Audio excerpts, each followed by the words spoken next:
अस्सलामुअलैकुम सामिन इकराम। 26 रबीउल सानी है, 2 दिसंबर है। ख़बर का उन्वान है, दिल्ली सरकार ने फिर से स्कूल बंद करने के आदेश जारी कर दिए। दरअसल आज एक मामले की सुनवाई सुप्रीम कोर्ट में हुई है।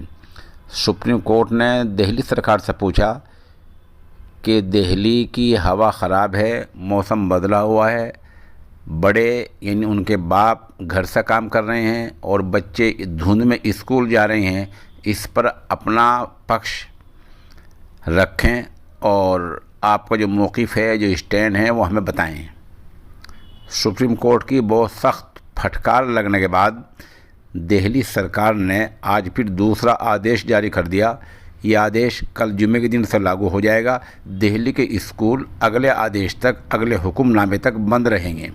बताया जा रहा है कि दिल्ली की जो हवा का मेयार है वो 600 के लेवल को पार कर चुका है, जिसका मतलब ये है कि दिल्ली और एनसीआर इलाके में हवा बिगड़ी हुई है।